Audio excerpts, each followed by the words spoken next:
જય શ્રી કૃષ્ણ મિત્રો, સ્વાગત છે તમારું અમારી યુટ્યુબ ચેનલ ચેતન ગોહેલ વ્લોગ્સમાં। મિત્રો, આ ચેનલમાં તમને તમામ પ્રકારના ધાર્મિક વિડીયો ગુજરાતીમાં જોવા મળશે, તો આજે જ આ ચેનલને સબસ્ક્રાઈબ કરો। ધન્યવાદ।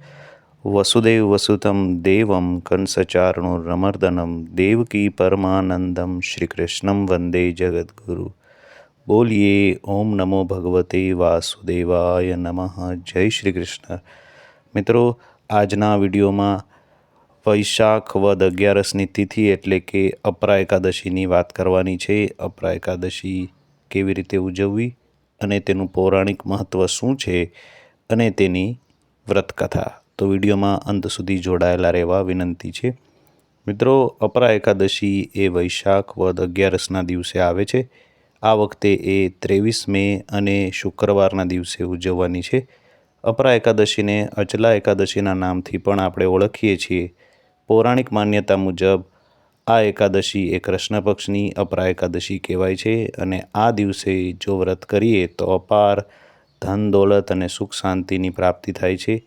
આ દિવસે કરેલા વ્રતનું મહત્ત્વ એટલું છે કે આ દિવસે દુનિયાભરમાં પ્રસિદ્ધિ મળે છે। તમામ પ્રકારના પાપો અને કષ્ટોમાંથી આ વ્રત કરવાથી મુક્તિ મળે છે। આ વ્રત એ બધા જ પ્રકારના પાપનો નાશ કરનારો છે। તેથી આ 11ને આપણે અપરા એકાદશીના નામથી ઓળખીએ છીએ। ભગવાને 11ની તિથિ ખૂબ પ્રિય છે, તેથી 11ના વ્રતનું પાલન કરનાર ભક્તો પર ભગવાન વિષ્ણુની કૃપા કાયમ રહેવાની છે। વિદ્વાનોના મત મુજબ 11 એ આમ તો ભક્તની જનની કહેવાય છે અને જનની એટલે માતા। જે રીતે માતા આશીર્વાદ આપે તેવી રીતે 11ના આશીર્વાદ પણ તેના બાળકોને પ્રાપ્ત થાય છે અને 11ના વ્રતનું પાલન કરવાથી મનુષ્યને પુણ્ય ફળની પ્રાપ્તિ થાય છે અને જે કોઈ કામનાથી કોઈ વ્રત કરે છે તે કામના ચોક્કસ પૂર્ણ થાય છે। વ્રત ત્યાં સુધી પૂર્ણ નથી થતું જ્યાં સુધી તેના પારણા યોગ્ય સમય પર કરવામાં ન આવે। મિત્રો, અપરા એકાદશીના દિવસે ભગવાન લક્ષ્મીનારાયણ ભગવાન વિષ્ણુની પૂજા કરવી જોઈએ। મિત્રો, આ દિવસે વહેલી સવારે ઉઠી સ્નાન કરી ત્યારબાદ ઘરમાં મંદિર અથવા પવિત્ર જગ્યા પર ગંગાજળનો છંટકાવ કરી જગ્યાને પવિત્ર કરી પીળું વસ્ત્ર પાથરી લક્ષ્મીનારાયણની મૂર્તિ અથવા તો ફોટો અથવા ભગવાન વિષ્ણુનો ફોટો છે એ મૂકી ત્યારબાદ તેના પર પીળા ફૂલ, પીળા ફળ, તુલસીપત્ર રાખી ભગવાન વિષ્ણુની ભાવથી પૂજા કરો। શક્ય હોય તો વિષ્ણુ સહસ્ત્રનામનો પાઠ કરો। ત્યારબાદ પીળી વસ્તુનો ભગવાનને ભોગ ધરાવો અને ત્યારબાદ અંતમાં આરતી કરો। આરતી કર્યા બાદ ઓમ નમો ભગવતે વાસુદેવાય બોલો। ત્યારબાદ ભોગ ધરાવેલો ભોગ એ પ્રસાદ સ્વરૂપે વેચી દો અને આખો દિવસ એ વ્રતનું પાલન કરો, ફળાહાર કરો અથવા તો કંઈ પણ ન ખાઓ, એ રીતે પણ તમે વ્રત કરી શકો છો। મિત્રો, કોઈ પણ વ્રત આપણે કરીએ છીએ અથવા 11નું વ્રત કરીએ છીએ તો એ વ્રત કથા વગર અધૂરું ગણાય છે। તો મિત્રો, હવે સાંભળીએ અપરા એકાદશીની વ્રત કથા। ભગવાન કૃષ્ણ કહે છે યુધિષ્ઠિરને, હે રાજન, વૈશાખ માસમાં કૃષ્ણ પક્ષની એકાદશીનું નામ અપરા છે કારણ કે તે અપાર ધન આપનારી છે અને પુણ્ય કરનારી અને પાપને દૂર કરનારી છે। તેથી મનુષ્ય આ વ્રત કરે છે તેથી તેને આ લોકમાં પ્રસિદ્ધિ મળે છે। અપરા એકાદશીના વ્રતના પ્રભાવથી બ્રહ્મહત્યા, ભૂતયોની, બીજાની નિંદા આદિના પાપ દૂર થાય છે। આ વ્રત પરથી પરસ્ત્રીનો ભોગ કરનારના પાપ નષ્ટ થાય છે। ખોટી સાક્ષી, અસત્ય ભાષણ, ખોટા વેદનું વાંચન, ખોટું શાસ્ત્ર બનાવવું, ખોટા જ્યોતિષ, ખોટા વેદ આદિ બધા જ પાપ અપરા એકાદશીના વ્રતથી દૂર થાય છે। જે કોઈ ક્ષત્રિય યુદ્ધ ક્ષેત્રથી ભાગી ગયા હોય અને એ નરકમાં જાય છે, પરંતુ જો એ અપરા એકાદશીનું વ્રત કરે તો તેને પણ સ્વર્ગની પ્રાપ્તિ થાય છે। શિષ્ય ગુરુ પાસેથી વિદ્યા ગ્રહણ કર્યા પછી જો એમની નિંદા કરે તો એ અવશ્ય નરકમાં જાય છે, પણ જો તે અપરા એકાદશીનું વ્રત કરે તો તેને સ્વર્ગની પ્રાપ્તિ થાય છે। જે ફળ 3 પુષ્કરોમાં સ્નાન કરવાથી અથવા તો કારતક માસમાં ગંગામાં સ્નાન કરવાથી અથવા પિંડદાનથી મળે છે તેનું ફળ અપરા એકાદશીના વ્રત કરવાથી પણ મળે છે. સિંહ રાશિના જે જાતકો છે એ ગુરુવારના દિવસે ગોમતી નદીમાં સ્નાન કરવાથી, કુંભમાં સ્નાન કરવાથી અથવા કેદારનાથના દર્શન કરવાથી તથા બદ્રિકાશ્રમમાં સ્નાન કરવાથી જે ફળની પ્રાપ્તિ કરે છે તે ફળ પણ અપરા એકાદશીનું વ્રત કરવાથી મળે છે. હાથી ઘોડાના દાન કરવાથી, યજ્ઞમાં સવર્ણના દાનથી જે ફળ મળે છે તે પણ અપરા એકાદશીના વ્રતથી મળે છે.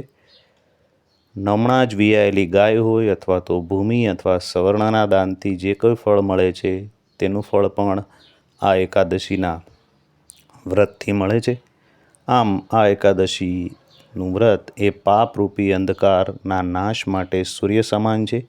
તેથી દરેક મનુષ્યએ ભક્તિભાવપૂર્વક અપરા એકાદશીનું વ્રત કરવું જોઈએ, કારણ કે આ વ્રત એ બધા જ વ્રતોમાં શ્રેષ્ઠ વ્રત ગણવામાં આવે છે. મિત્રો, હવે સાંભળીએ વ્રતકથા. આપ ભાવથી મનમાં વિષ્ણુ ભગવાનનું સ્મરણ કરજો અને આ કથાને સાંભળજો. પ્રાચીન સમયમાં મહિધ્વજ નામનો રાજા હતો. રાજાનો નાનો ભાઈ બ્રહ્મધ્વજ અન્યાયી, અધર્મી અને ક્રૂર હતો. તે પોતાના મોટા ભાઈ મહિધ્વજને પોતાનો દુશ્મન સમજતો હતો. એ દિવસ અને તક જોઈને બ્રહ્મધ્વજે તેના મોટા ભાઈની હત્યા કરી. તેના મૃત શરીરને જંગલમાં પીપળાના વૃક્ષ નીચે દાટી દીધું. ત્યાર પછી રાજાની આત્મા પીપળાના વૃક્ષમાં વાસ કરવા લાગી. રાજાની આત્મા ત્યાંથી પસાર થતા લોકોને પરેશાન કરવા લાગી. એક વખત ધૌમ્ય ઋષિ પીપળાના વૃક્ષ નીચેથી નીકળ્યા.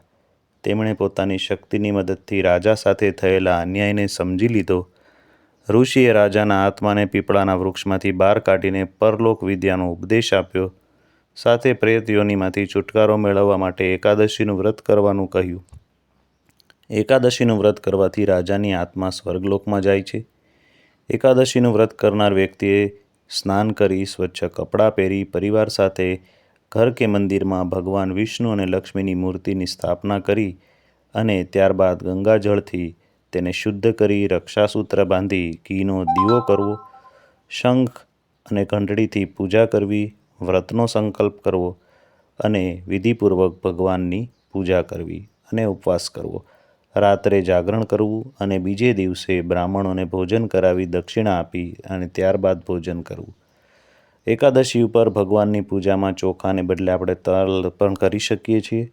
આ દિવસે આળસ છોડવી, વધારેમાં વધારે સમય ભગવાનના મંત્રનો જાપ કરવો, તુલસી સાથે ભગવાનને ભોગ ધરવો, બ્રહ્મચર્યનું પાલન કરવું. અપરા એકાદશીને જલક્રીડા ભદ્રકાળી તરીકે પણ આપણે ઓળખીએ છીએ, જેને કાકડી એકાદશી પણ કહેવાય.